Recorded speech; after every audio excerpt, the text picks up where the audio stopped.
And so if you have, say, risk-averse parents who raised you that you shouldn't take a risk, or if you have the belief that you have to follow through and you can only do it if X, Y, or Z, whoever that belief that is, you might look and say, oh, they didn't step outside the box. They didn't do these things. And is that who I want to be? So for me, that's given me a lot of clarity that, I get to choose. I can keep their belief, but do I want those same results? Is that the life that's going to be as most fulfilling for me?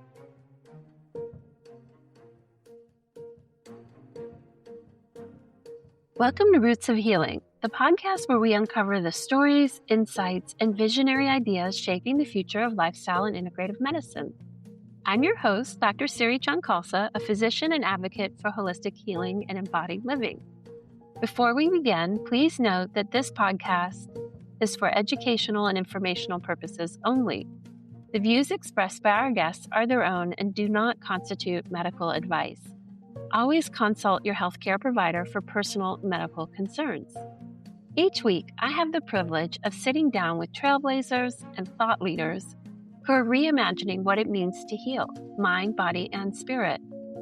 Together, we'll explore their journeys, innovative approaches, and the deeper roots of healing that inspire us all.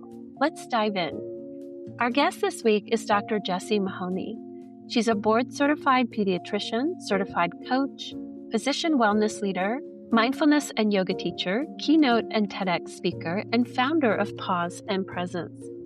After nearly 2 decades as a physician leader at the Kaiser Permanente Medical Group, Dr. Mahoney stepped out of the traditional medical model 6 years ago to reimagine sustainable well-being in healthcare. She now helps physicians and leaders cultivate clarity, intention, and balance, leveraging mindfulness, coaching, yoga, and lifestyle medicine to create deep and lasting change. She hosts a popular podcast called Healing Medicine and recently built a retreat center, Nicasio Creek Farm, just north of San Francisco, where she hosts her popular wellness retreats for women physicians. Dr. Mahoney, thank you so much for joining us today. I'm delighted to jump into this conversation with you. And really, there's so many things that I'm excited to talk to you about. But just to start off, tell us a little bit about your early career. And I always love to hear if you had a particular moment where you said, I think I'm a healer. I think I want to be a doctor. I always love hearing, if you will, the origin story. Well, so my origin story of being a doctor actually goes way back. I have a brother who is 12 and a half years younger. And for whatever reason, my mom thought that it would be great for me to watch him be born. So I did when I was 12. And then I really got involved kind of in his care. I would go to the pediatrician with her. I was interested. And I actually sort of became his second mother. He was a lot of work. And my parents were on the older side. This was sort of their last hurrah baby. And I love children. As you know, I became a pediatrician. So I really just started taking care of him, and I would go to all his visits, and I was like, I'm going to be a pediatrician. And I never wavered from that.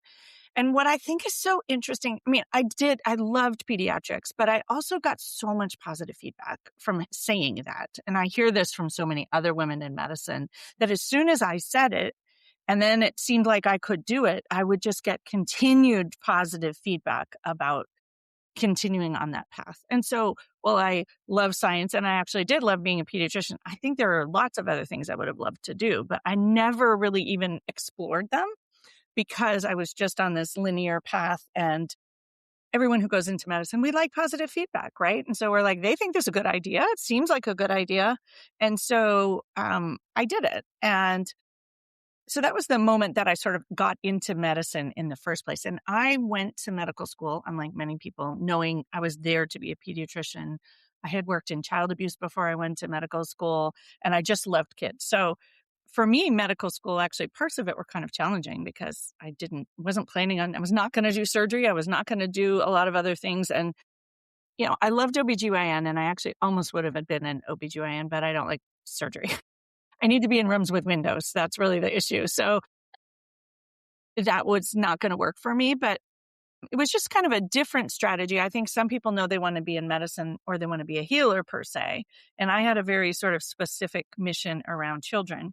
which if you look at me now, it's kind of funny because I don't work with children at all. And yet I think that you're once a pediatrician, always a pediatrician. Our approach is really about changing the world for the next generation. And that is what I do now.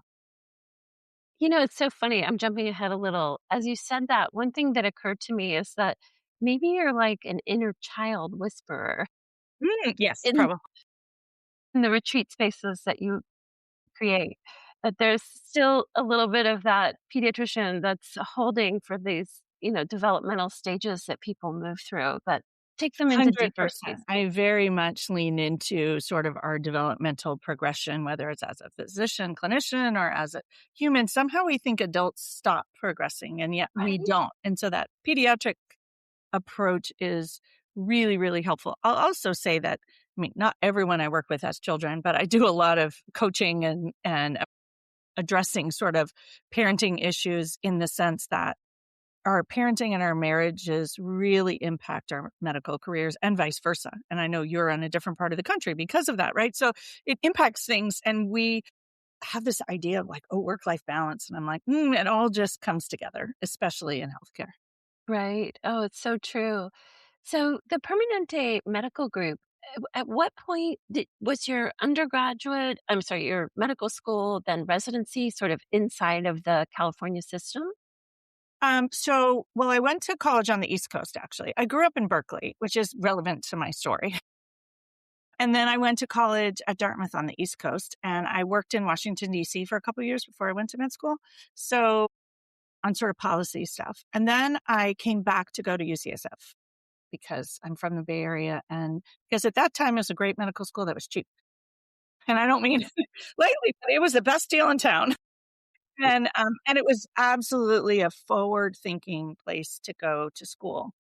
And what I'll say is actually, while I was at UCSF, my UCSF class was the first class that had more women than men. And they were quite ahead of the curve because this was in 1993.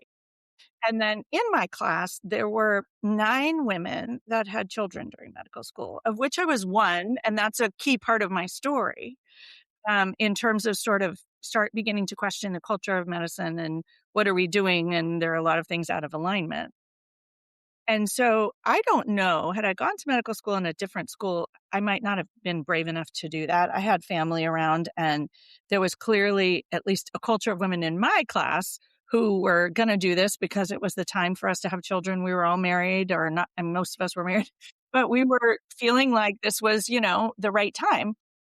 And that really significantly sort of impacted my journey. So when I started residency, I had a 2-year-old, and that impacted my choice of residency tremendously. So I actually chose to leave UCSF and go to Kaiser for my residency on purpose because Kaiser had 5 residents a year. And they were very much sort of family focused. They were really focused on every single individual. And UCSF was a great experience, but you moved from, 6 different hospitals and you were always in a different place. And when you're raising a child and trying to do pickups and trying to do drop-offs and all these things. And also my parents lived very close to that hospital and they helped me a lot. So that also played in, but I really liked that sort of culture as a pediatrician. And so during residency at Kaiser Oakland, I actually had another baby as a second year. And I had a lot of complications. Went into labor at 24 weeks, but it all turned out fine in the end. But I did a year of chief residency at the end. And then one of the beautiful things about doing your training at Kaiser is that you pretty much have an amazing job afterwards in the Bay Area. And so I stayed at Kaiser after that for many, many years. You knew the system. You didn't have to start over. I did switch from Kaiser Oakland to Kaiser South San Francisco, which was now close to where I lived. And I was there for maybe 12 years. And then I moved to Kaiser San Francisco. We can talk about that in the pivots because I tried all the things to see if I could find the right pocket or the right fit. And actually, it was a great fit for probably the first 10 years.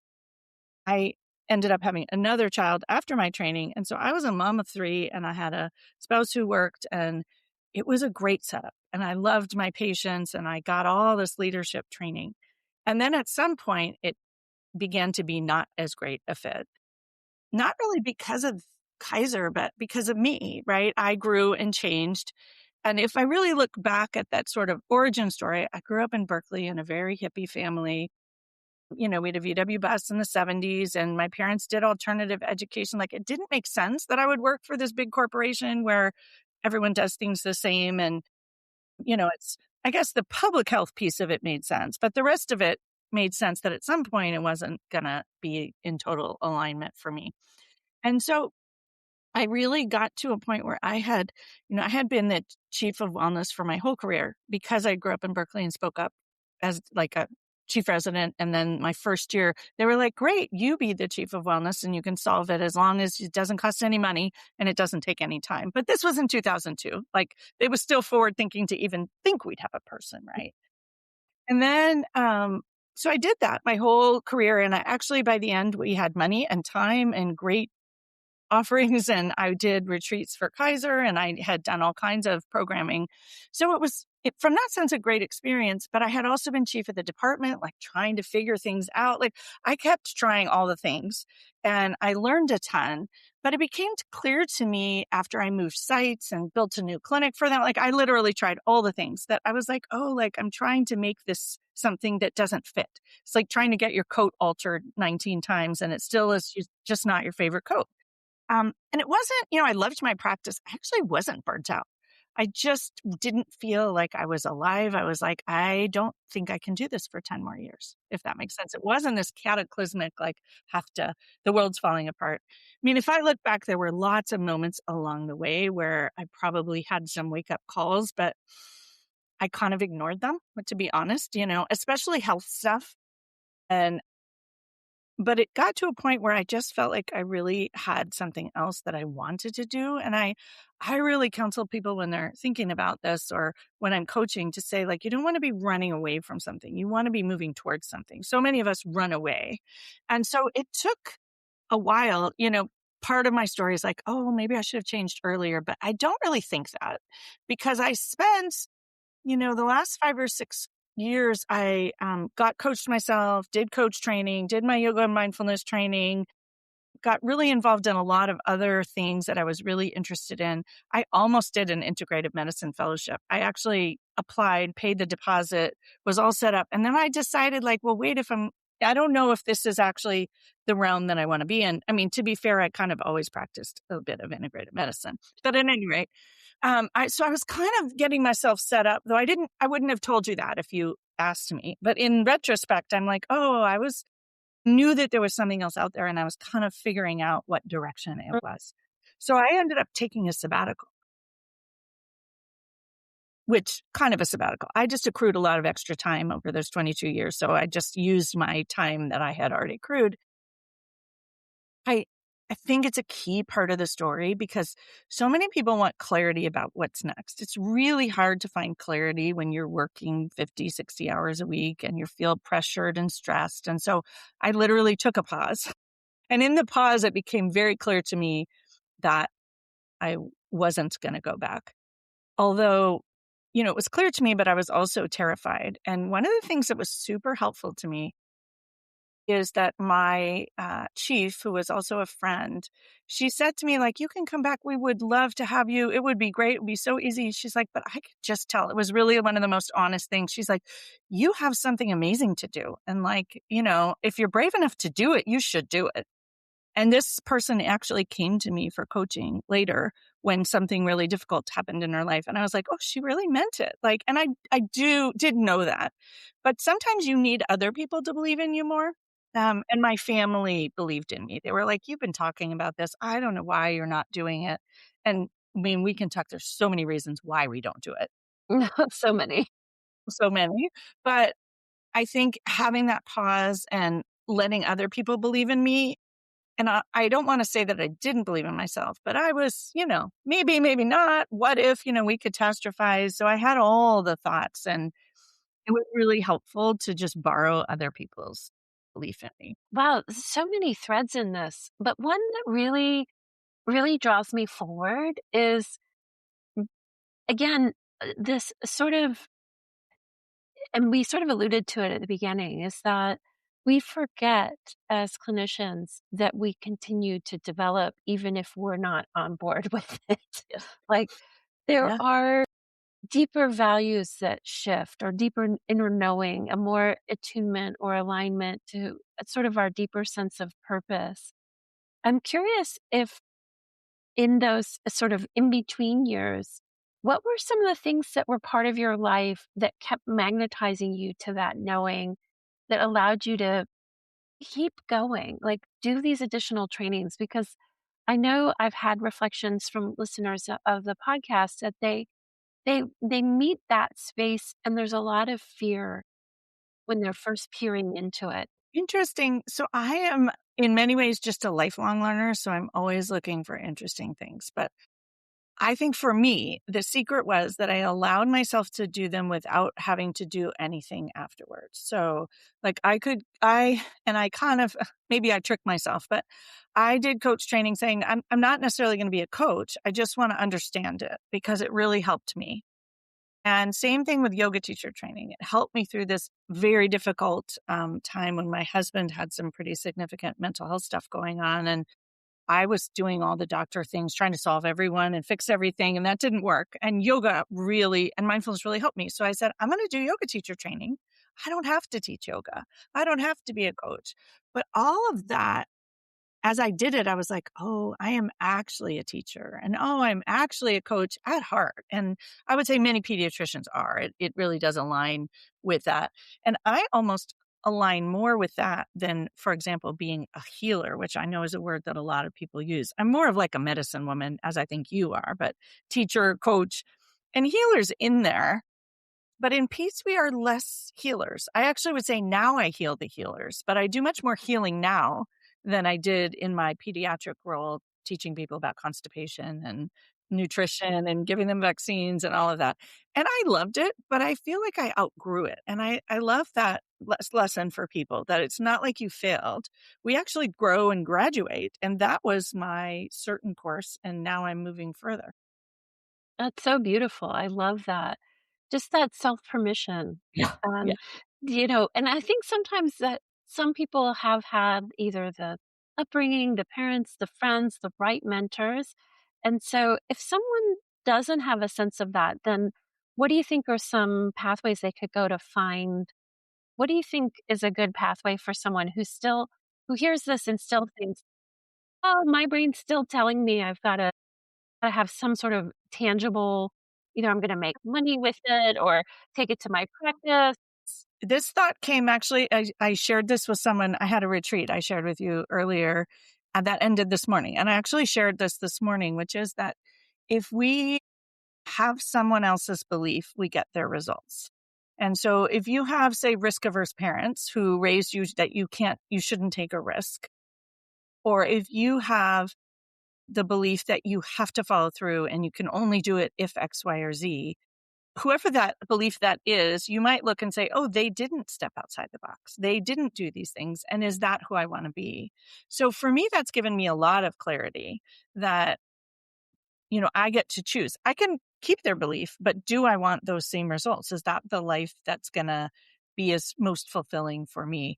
I think the other question that was so helpful to me is this idea of what would the world miss out on if I didn't do it? And because we're kind of mission driven people, that kind of is like, okay, well, there's a little bit of a push or motivation, inspiration. Right. If that makes sense. It's sort of like understanding the deeper psyche of what I call the Gen X out of the box, intuitive empathic healer who went to med school, who's maybe a little, processing a little bit differently than the average person. Like there's a niche there that you and I are probably very familiar with. Yeah. I think it's terrifying to trust it. And it's sort of saying like, well, do I really know what I'm doing? And I offer to people that like, as physicians, we're some of the most trustworthy people out there. Like, have you ever, we don't do harm on purpose. We really lean into our intuition's pretty good if you think about it in terms of patient care. And so it can be really helpful. Yeah, that's so powerful.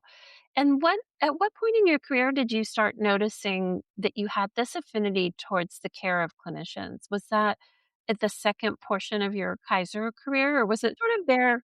It was really early in the sense that even in med school, I really had trouble understanding why we were being taught to care for others, but not care for ourselves, and have compassion for others. And I would say not just compassion for ourselves, but we didn't have compassion for each other. And so did start asking questions. And then I think when you have your own children in training, it's like, okay, well, all of this is so important. Yes. But I was caring for other people's children, but who was going to feed my children? And not that I need to be there all the time. I had a very supportive partner, but there are these questions that come up. And even the simple thing in peds, we tell kids to pee all the time so they don't get a UTI. But we don't do that ourselves. Right. And I ended up actually having urosepsis as a pregnant physician, or a trainee, right? So I'm like, oh, well, that kind of made an impact on me. And, it's not anyone's fault, but that was the culture, right? Exactly. In Ayurveda, there's this concept that suppression of urges pushes vata, which is a basis for a lot of movement in the mind and the Yeah. body. So sneezing, pooping, eating, peeing, orgasm, there's this whole sort of list of things that as clinicians we're like, nope. Yeah. Yeah. So I think it was really that conflict early on. And then when I got into practice, there were a lot of things that were kind of normal. And people at Kaiser stay for 20, 30 years. Most people stay their whole career. And I was like, wow, you mean we're never gonna, be able to go away over the holidays ever, like in 30 years? Because the way they had the policy is you could take 2 days off, because it was very, and I thought, like, this just can't be right. Like, I can understand doing it for residency, or I can understand, taking a turn. But there were all of these things that just didn't make sense to me. Um, and it isn't that my place was unique or particularly difficult, but it's like every place has some weird policy about how you handle X, Y, or Z. And it just struck me as the acceptance of like, well, it's just how it is. Like, if you want to be a physician, you might, miss all these things. And I was like, I think we can work this out. I had a colleague whose family went to Hong Kong every year for the holidays. And this guy never went with his family. He hadn't gone in 15 years. And I was like, I actually said, like, I'll work for you, but you're going to go next year. Like, can we figure this out?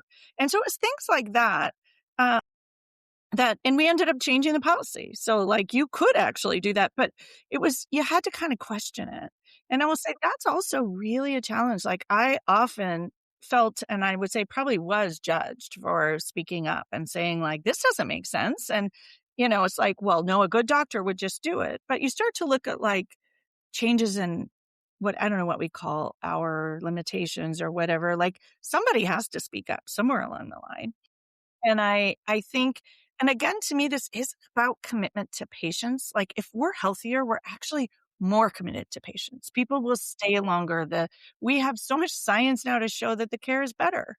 And so, but we didn't have it at the time. So for me, it actually was a thread through my whole career. It was just that I got to a point where I felt like, oh, I have what I would say is kind of, I was uniquely positioned having done it for so long and having these trainings, which was not intentional. I didn't say, oh, I'm going to do this, and I'm going to do this, and I'm going to do this. I was like, oh, wait a minute, here I am. And if this is really my passion, I should do it, right? Like I didn't want to sort of miss out on that opportunity for me, but also for other people. Yeah.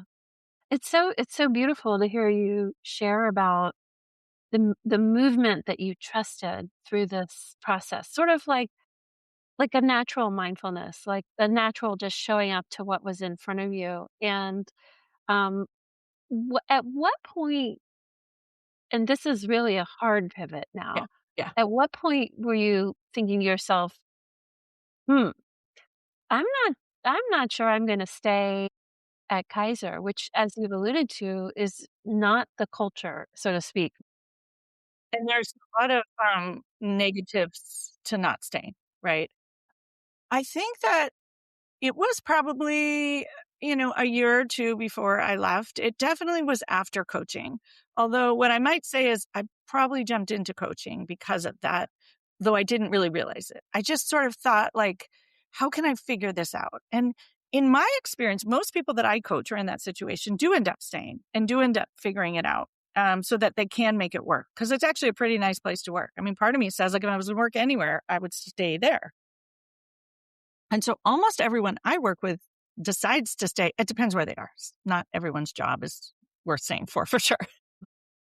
But for me, it actually became clear in this process that I was kind of the anomaly and that I probably shouldn't stay somewhere where I would be kind of not doing the thing that I was meant to do.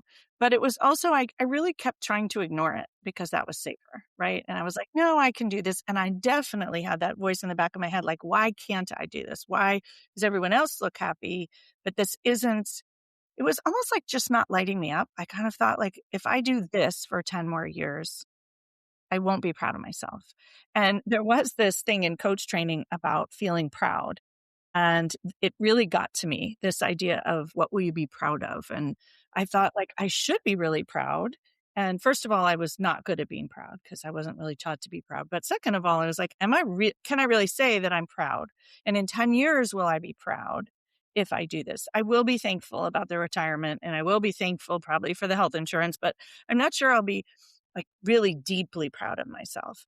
And so the other thing I did was a tool that I think is so helpful for people pivoting is this idea of I looked ahead to when I was 60. So I was 50 when I left. And you get wisdom from your 60-year-old self.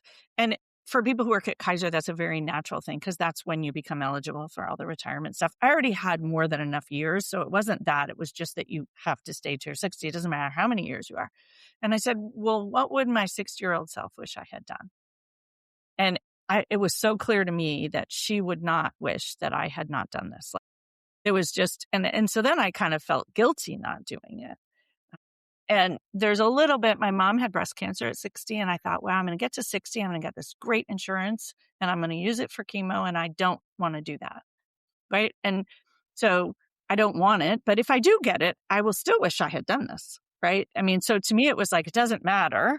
I'll still wish. And that was just my future self is like, she's wise and has my back. It's a little bit easier because she's not you. I mean, she is you, but she's not you, if that makes sense. It helps me step out of myself and all the noise. So I think that bit. And then I shared this recently that when I gave notice, there was not relief. I was absolutely terrified. I felt sick for several days, probably longer. Like, what have I done? And I also knew that I kind of had to do it. Like I was just, but I think sometimes people feel like you're going to get to the point where it's going to feel good. I'm like, no, it's not. It's going to feel terrifying. That also tells you you're doing something that's really meaningful to you. And when you gave notice, did you have a plan or Oh, was yeah. you know me, I definitely leap before I look. I leaped before I looked. Kind of. I mean, part of it is that, in the Kaiser system, which is very complicated, you can't actually do anything while you're there. So you couldn't have set it up before I left. Well, because of like non-competes and These things like things, yes. Yeah. yeah. In your contract. But I also just didn't really know how I was going to do it. I did, like any good doctor, I was going to do some per diem in urgent care, and I was going to work with a friend who had a practice in the city and see some patients for her. But I gave notice in January of 2020. And so all of that evaporated overnight when COVID happened. And so I pretty much had to pivot in the moment.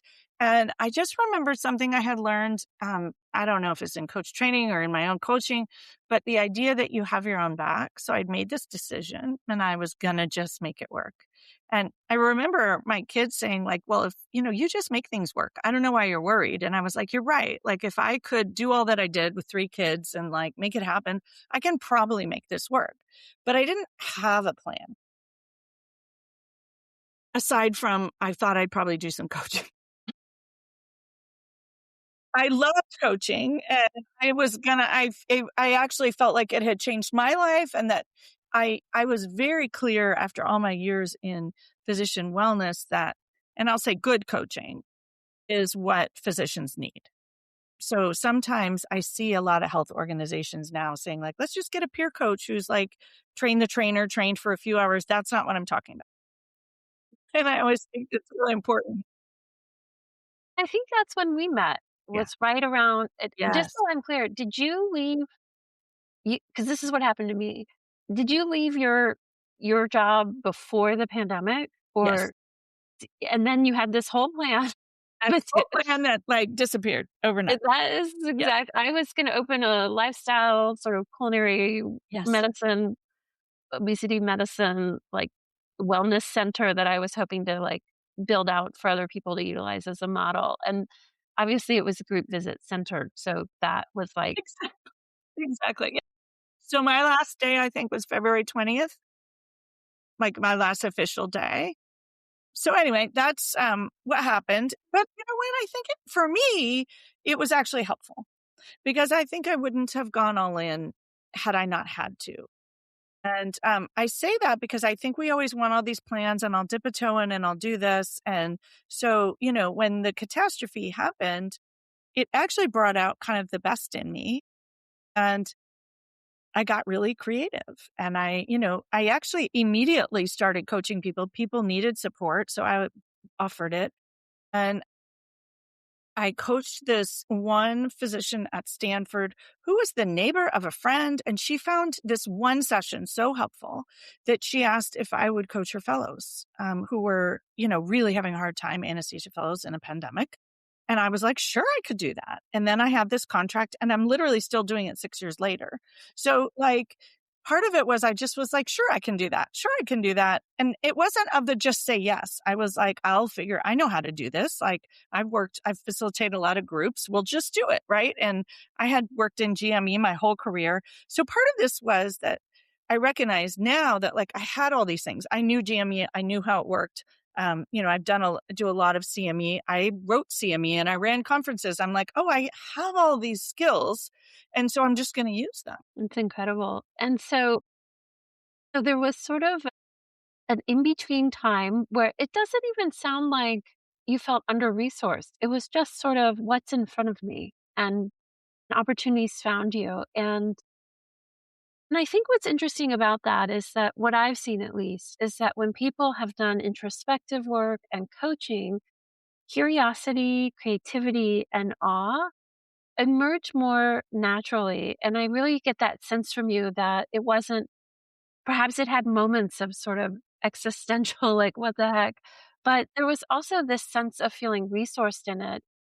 And this is probably a really good time to explain for people that aren't as familiar. What do you mean when you say coaching? Like, what Yeah. is coaching anyway? I'm going to add that, but I want to add one more thing, which I know you're going to agree with, which is the other piece of why I was able to be so resourced is you mentioned something along the way about embodied and the mindfulness and the yoga.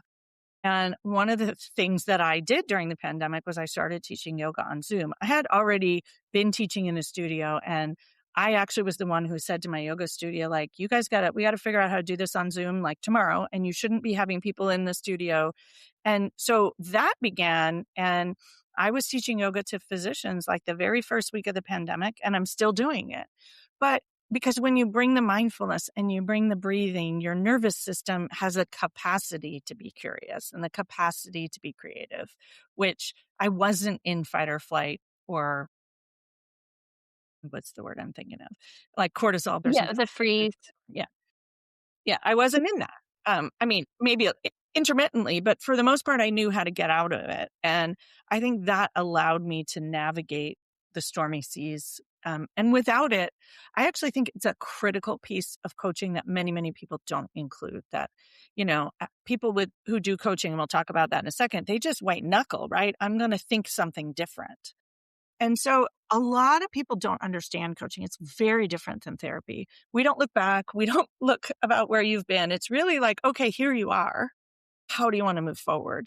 And the pandemic would be a perfect example of why that's helpful. Here we are. Like, it doesn't matter how we got here. We're just going to move forward. There is a piece of really looking at how your brain works and how it thinks, which does come from the past, but the important piece is how is it going to affect you moving forward? Simple as that. Like, how are you thinking? How is it impacting your decision making? It's also very much not mentorship or advice, which I think many people are like, I'm going to get a basketball coach who's going to teach me how to shoot or teach me how to transition. And it's really about teaching you to have agency and to understand your thinking and to move forward intentionally, purposefully, mindfully. And I think when you have a very clear intention about how you want to experience your life and what you want to bring to the world, and this is not like, I'm going to bring this coaching program that does XYZ, but the energy and the overall change that you want to bring, that lens kind of clears everything out. And that's really what a good coach helps you do. I think there are a lot of coaches who say, let me tell you how to do all these things. And I don't think that's really coaching. I mean, coaching is a bit of a garbage bag term. I just want to say everyone uses it for everything. And what does it mean? It's certainly not the same as having an MD. And I have actually done now 3 different coach trainings because they're all different and they all offer you different tools. And so it's like you weave that with what you know about being a doctor and what you know about your childhood, but you're not psychoanalyzing everyone. You're just really looking at, oh, how are you resourced? To me, it's such a fun process because it's creative and it's really figuring out how you can, this language kind of appeals to physicians or clinicians, but how you can be strategic, how you can optimize your life. And this is not micromanage your life, it's optimize it so it flows, for example. And coaching is very strengths-based. Medicine is weakness-based. It's like, what are you not good at? Improve that. And coaching is, what are you good at? And how can you grow it? And how can you use it to help you in different spaces or get to the place that you want to get to? I love that. And so then pandemic starts to wind down. It seems like then at some point in the middle of all of that, you got a new sort of revelation, maybe even is a good word. Oh, it was actually, I'm going to say random luck, that because of the pandemic, I ended up at a yoga retreat center on a family vacation. Because they weren't doing yoga retreats. And my sister-in-law had found it as a place to spend Thanksgiving. And then someone got COVID. So we ended up going 6 months later when no one had COVID. And I went to this place and I thought, wow, like this place has a yoga studio, which I didn't even know when I said I would go with her, right? And it had all these rooms and it was really a time where things were kind of opening up. And while I was there, I just said, like, this is the perfect place. I could bring people who I work with or anyone who really needs the in-person thing, which we were all so desperate for at that point, including myself. I love coaching on Zoom and I do that about half the time, and half the time I do in-person stuff because I need that shift. And so I literally asked the person we were renting it from, like, when was it available and could I do this? And they were not doing yoga retreats at the time, just because of the COVID stuff, and you couldn't get a chef. So you're now going to figure out the story here. So most people couldn't do it. And so he said, it's available in 6 weeks for this one time block. And I actually put in the Mindful Healthcare Collective, would anybody be interested? And like 100 people said that they would be interested. I mean, 100 people didn't go. There was only room for 7 people because at that time, everyone needed their own space. And this place was set up so you could do coaching and almost everything outside if you had to. And then I needed a chef. So I asked my husband, who's a great chef, if he would do it just this once. And now you know the end of the story here, but just this once he agreed. And anyway, we did it and it was fabulous. And after that, people said I should really keep my husband as the chef. So then I convinced him to do a second one. And about, I don't know, 17 retreats in, he told me he was quitting his job and he was going to work for me full time. And this came also because I was saying at that point I was so busy. I said, I really need help. I'm going to have to hire someone. And he had said before he was going to quit that I should hire him. And I was like, I don't think so. He's a highly competent chef, but he was also an attorney who had a real job. And that felt really nice to me. Although he was not happy at his job and he had, it had been a bumpy course. And anyway, but I did eventually, I won't say that actually. I didn't eventually say, sure, that sounds good. He said he was quitting his job and I could hire him or not, but he was quitting his job. And so then I immediately was like, no, that's fine. And so we've now been working together full time. And that allowed me to grow the retreat. So before that, we did 5 a year and he would do those while working his other job, which was pretty stressful for him, but we were having so much fun. So then he left. Now it's been 3 years. And so we've been able to do more of these and grow them into more things because now I have a a partner who can allow me to really do things in the way that just feels really good to me. There's so much we could do a whole podcast on So what funny. it's like. Like, I have a similar journey Yes. in the Yes. sense Yep. that there's, like, really competent people and, like, navigating vision and mission and it's sort of an internal calling. But I think now if I remember correctly, at at some point in time you said, "Actually, I also think it's time to leave the city Yes. and Yeah. make this transition." Well, so that came about. We started looking around for a place to do retreats. And we really actually knew we wanted to leave the city, but we had one more child who wasn't quite out of high school. But I had been looking for a place to move for 3 years, and it wasn't necessarily going to be a retreat place. I was going to sell my house and just move to another house.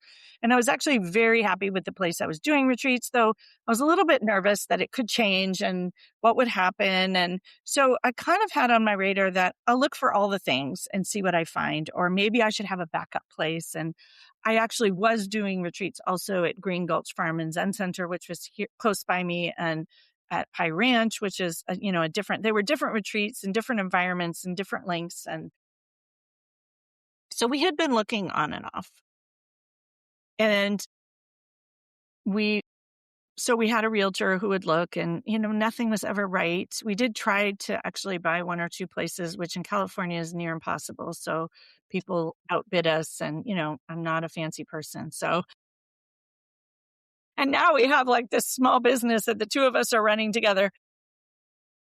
So we tried to get a few places that didn't work. And actually the place we ended up is so much better anyway. So it was the right place at the right time. And I got this email about this place that we now run retreats. And I actually reached out to our realtor and I said, well, how come you didn't send us this one? I really want to see it. And she said, it doesn't meet any of your criteria that you told me.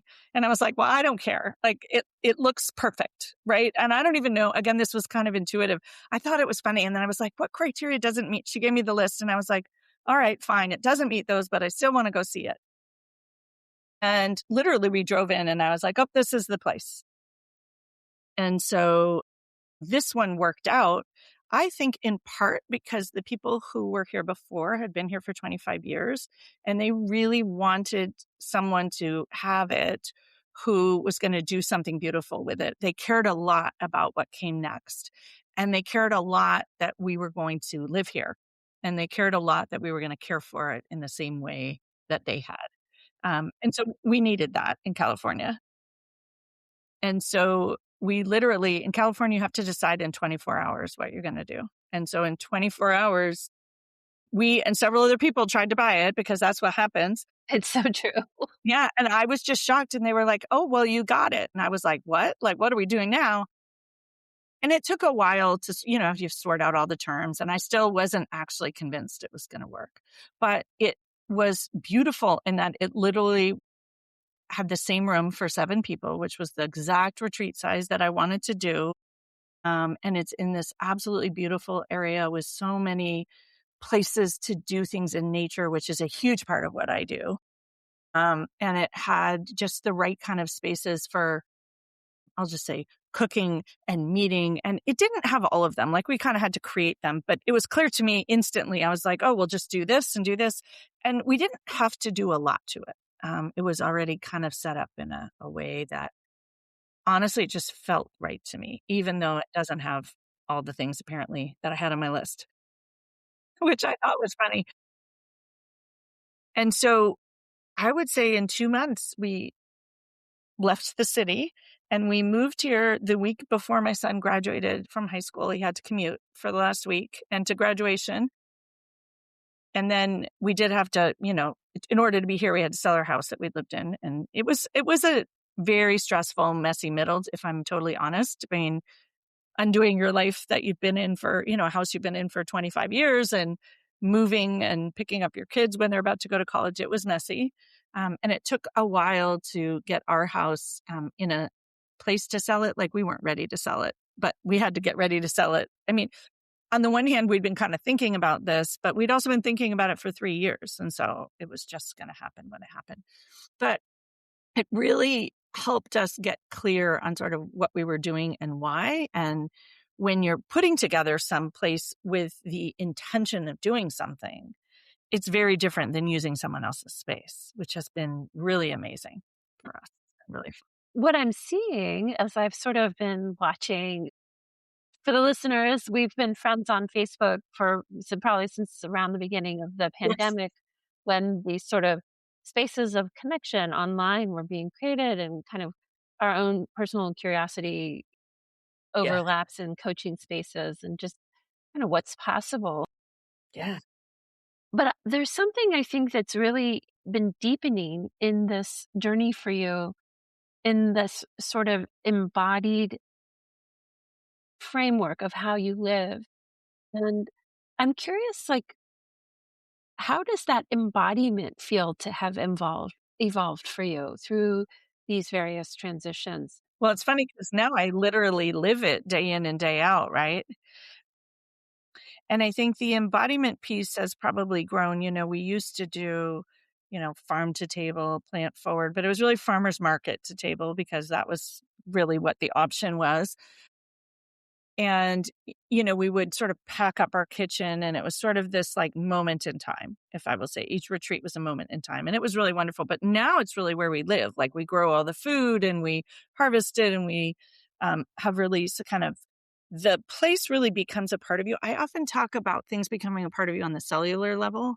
And I think it's like the mission of that is part of you, and the nature is part of you on a cellular level. And I got to put together a yoga studio that like feels, within the confines of the space, but you really actually begin to kind of become it.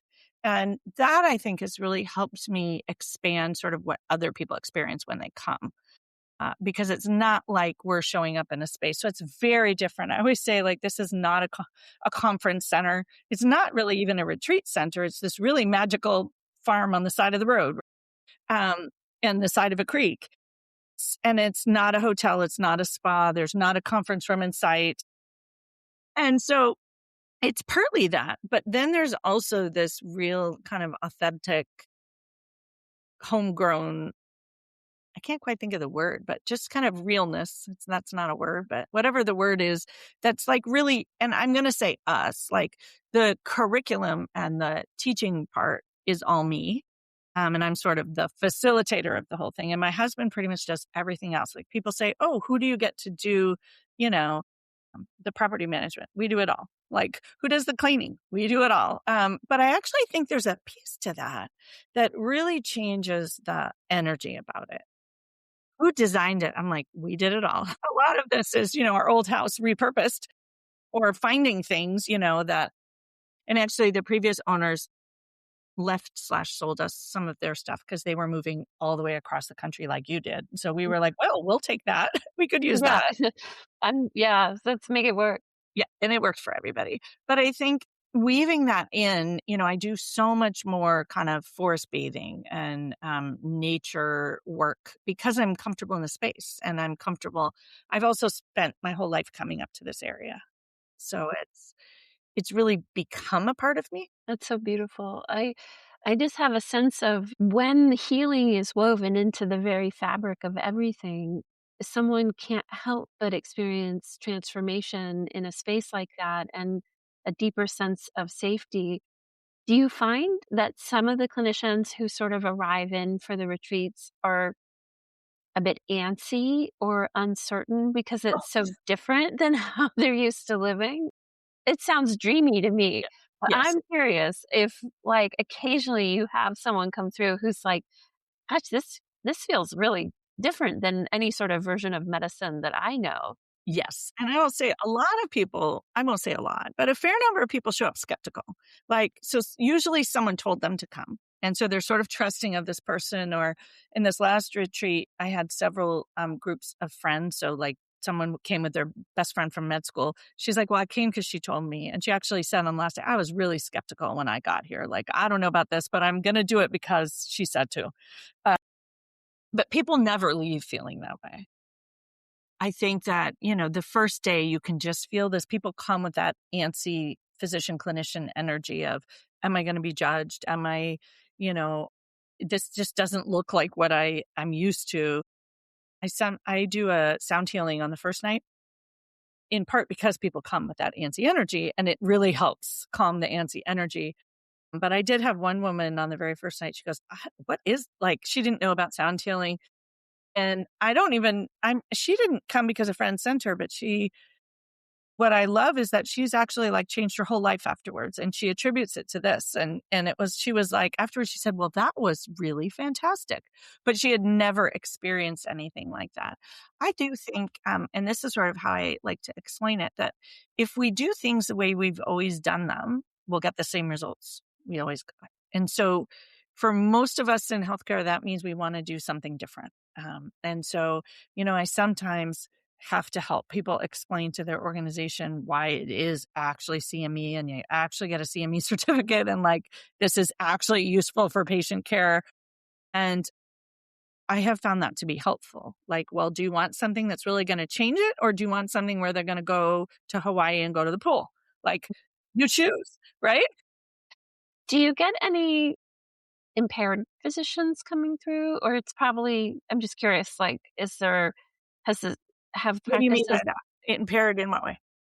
perhaps they're dealing with substance abuse or they've been through treatment and they're trying to integrate back post treatment? Yeah, I would say yes. And I make the retreats no substances, and I make that very clear. So we don't have wine, we don't have anything like that. So people do know that when they sign up. And so a lot of people will come, so many physicians have been through that. We kind of hide it as something that nobody talks about. But I think it is helpful. But you do need to be in a space where you can be in a small community, because my retreats are 7 women physicians here plus me. This space is amazing because I can do day retreats too. And those are bigger, and those are co-ed, and they're usually institutional, and, who knows where people are coming.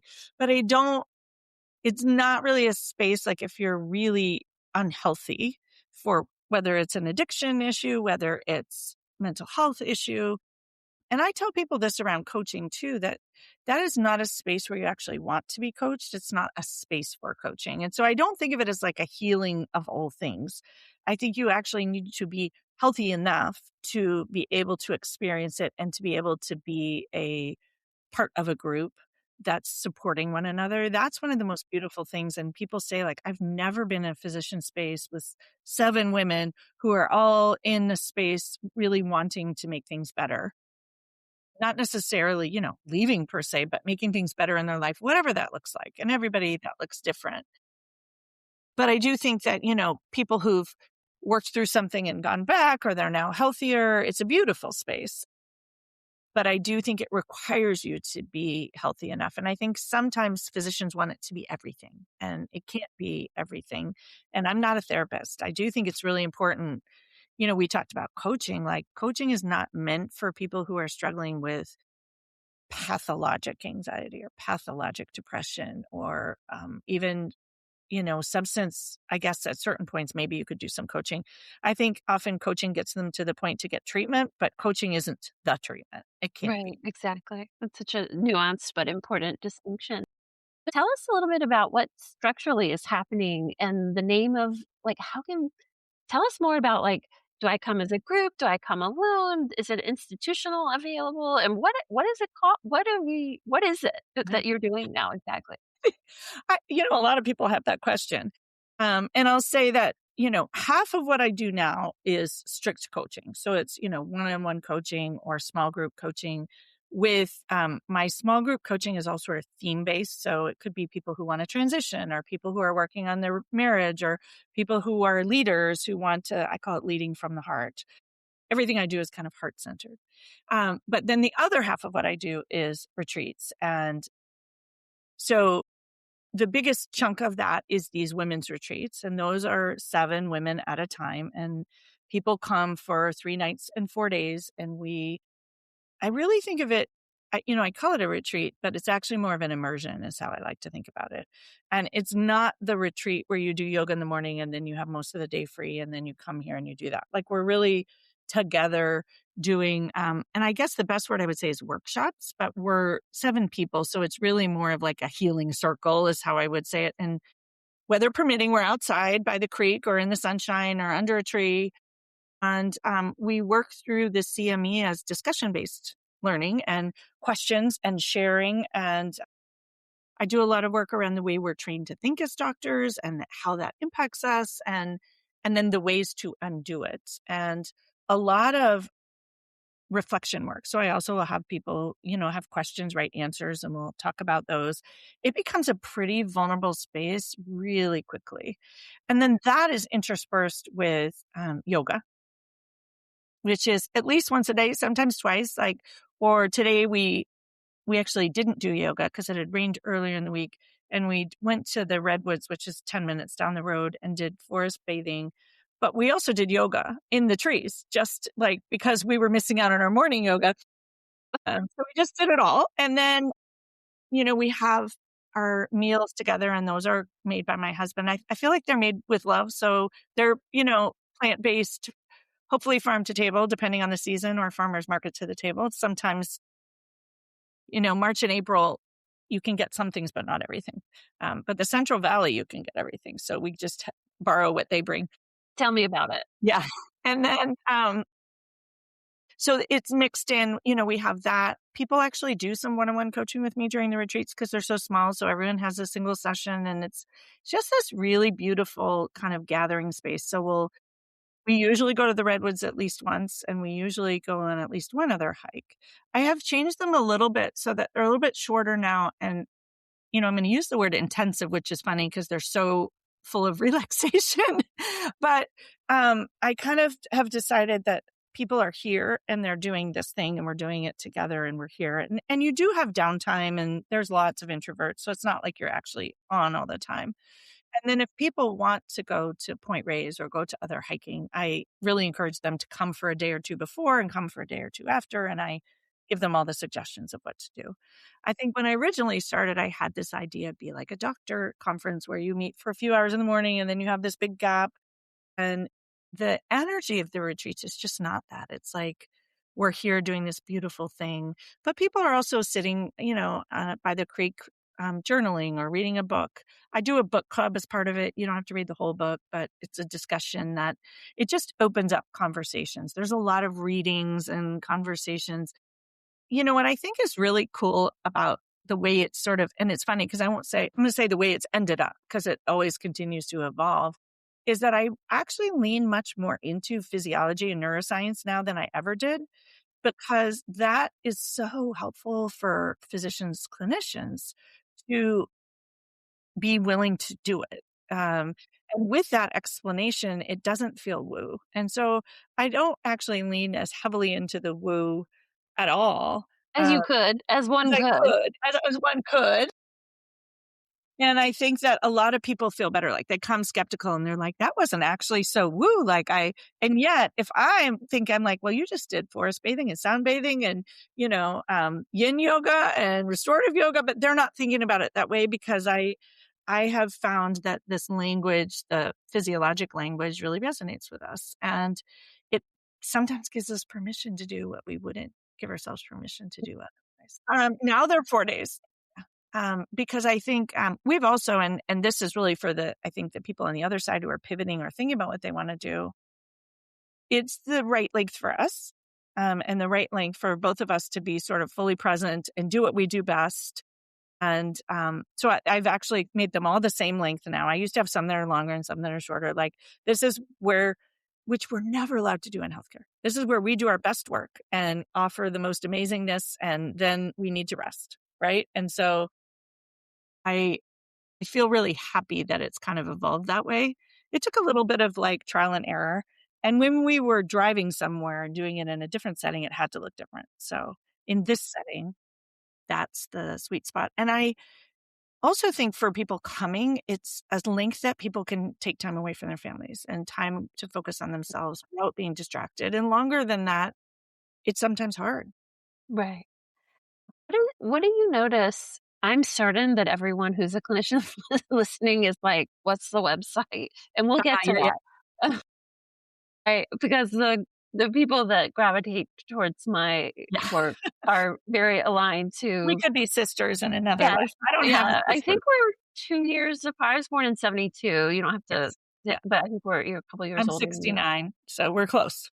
You're my younger sister. You're 69? No, I was born in 69. Oh, You said you were born in 72, right? So you're my little sister that I yeah, don't have. exactly.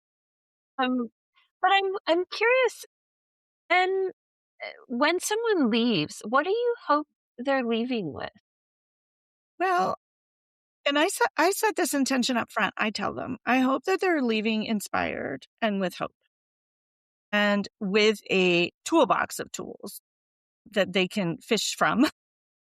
And, they're not going to leave with everything, but it's sort of the next step and a fresh perspective. I don't even want to say a different perspective as if the one they had before was not good, but like they've cleaned their windows and they're looking at things with more clarity. So, I think different people need to leave with different things, but this idea that they're feeling later and more hopeful and inspired.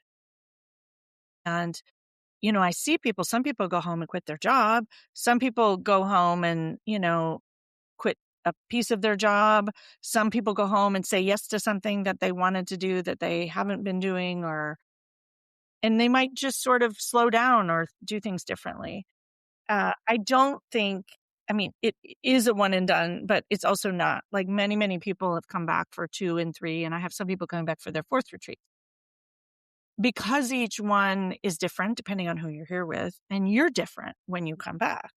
And so, sometimes people will do coaching afterwards, or some people do coaching first and then come to a retreat. So I don't think of it as like this one thing. It can be, for some people it is, but I want them to go back seeing life differently and being more hopeful and open to possibilities. In medicine, we narrow.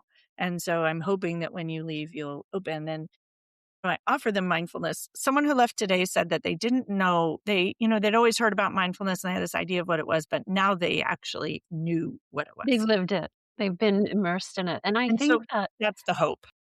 yeah, and I think it's incredibly visionary because if you look at the way the world is moving, the there is such a deepening for connection.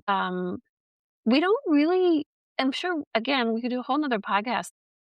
What actually is happening in medicine with AI? We're not exactly sure yet. These types of connections and spaces where healing, or I guess relaxation, we'll say the relaxation response in of itself is remarkably healing. Herbert Benson's work is so demonstrative of that.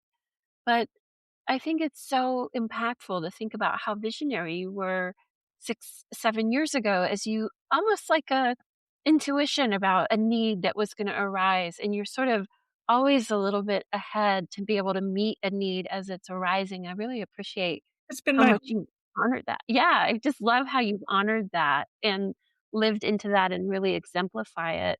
Yeah, it's funny. I told you my parents were in alternative education, and I was raised traveling and doing study abroad with them, and like it's actually very similar to what I do now. Like I never really I put that together more recently. I'm like, people say like, well, how do you do this? And I was like, well, I've always known how to do this. Like, there are things look totally different, but it's not doesn't seem foreign to me. And I ran a lot of retreats for Kaiser, but I didn't think about like, oh, I'm going to do X, Y, or Z. And these don't look anything like those.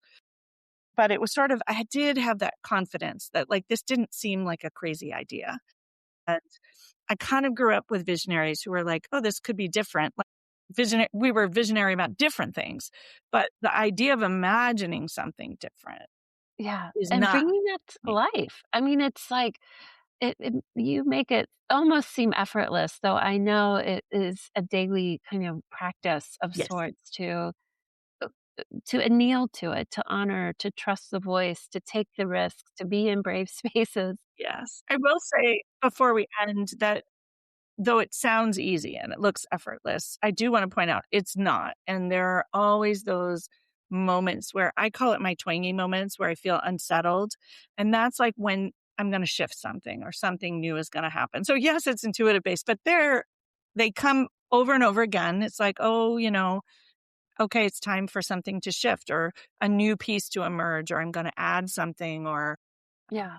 someone asks you to do something and you're like, is this actually aligned or not?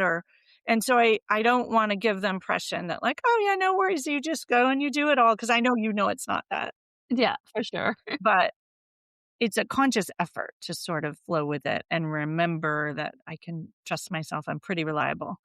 I've made pretty good decisions. That inner trust muscle is so impactful as a clinician when you're pivoting. Um, for my last question, um, and I said I could keep going here for a while, but for a physician listening who can feel sort of her own stirring, but really hasn't said it out loud to anybody yet, what's something you'd like to say to her? Well, I think the most important thing is to see it, but give yourself permission. Like you don't have to act on it. You can allow yourself to see it and know that, okay, there is something out here I want to do.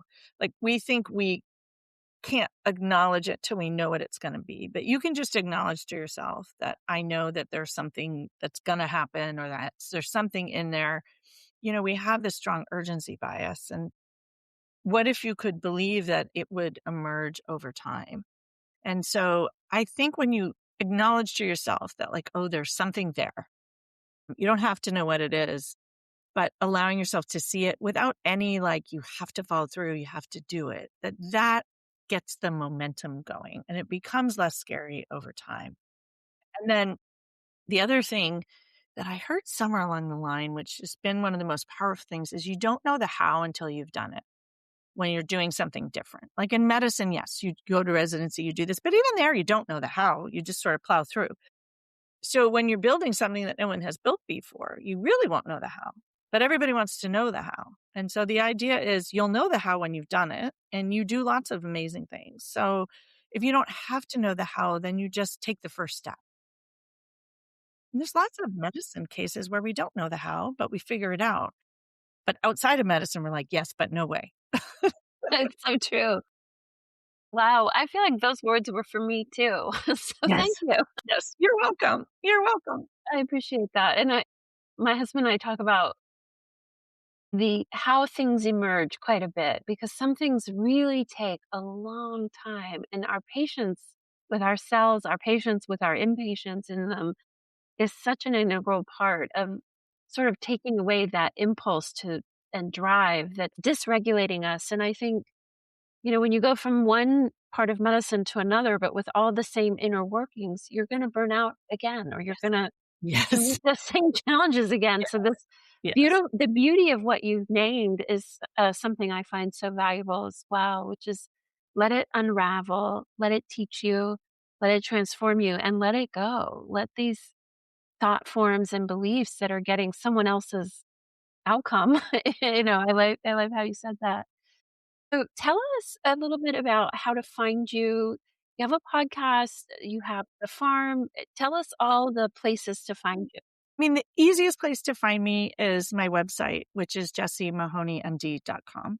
It's also pauseandpresence.com with the and spelled out. It gets to the same place, but my name is probably the easiest. And on there are links to the podcast, which is Healing Medicine, and Healing Medicine with Jessie Mahoney and Ni-Cheng Liang, who's my pulmonology partner. And you can find out on my website too, there's kind of a retreat button and you go there. And if you hit the retreat button, there's two types of retreats. So there's a mindfulness retreat that's open to anybody that I do with Ni-Cheng at Green Gulch Farm. And then there are the women's retreats that we talked about in Nicasio. And then there's also just a section that says for institutions. And that's really a lot of institutions reach out either wanting to do their own retreat or to have me come do a workshop. And so you can send your institutions that way.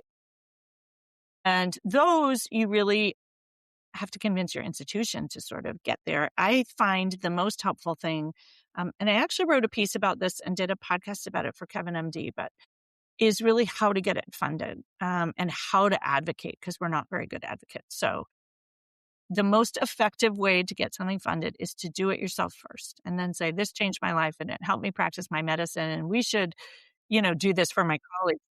And that's how that Stanford program emerged. That's how I do a lot of work for Sutter Health. Like that all came through because somebody worked with me and said, oh, well, all my colleagues need this. It's powerful.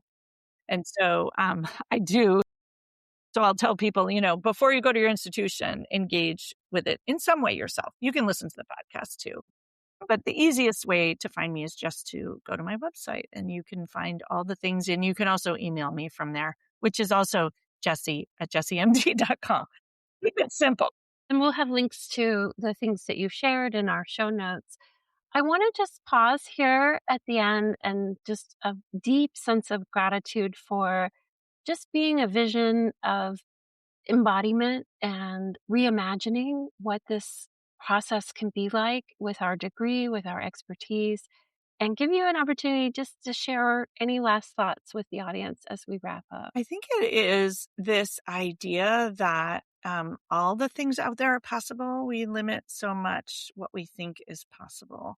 And I would not have said that I was a visionary who would do all of these things. And so this idea that you can trust yourself and you literally have no idea what you might bring and what could happen.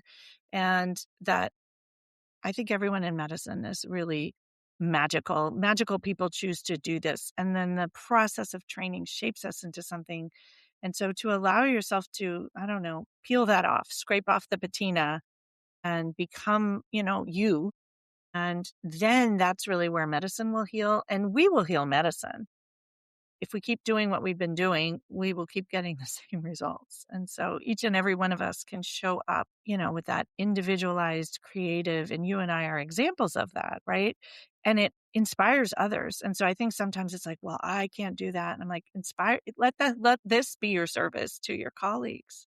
Yeah, that's so beautiful. I so appreciate that and what that stewards in terms of people to go back to their institutions and feel bold and feel, empowered to take steps and to live courageously and bravely as we're in this really uncertain terrain. And thank you My pleasure. Thank for you. everything and for your time. I know you're coming from a retreat and just spending time with the listeners and myself today. Thank you so much. And thank you, everyone, for tuning in. And we'll be back next week.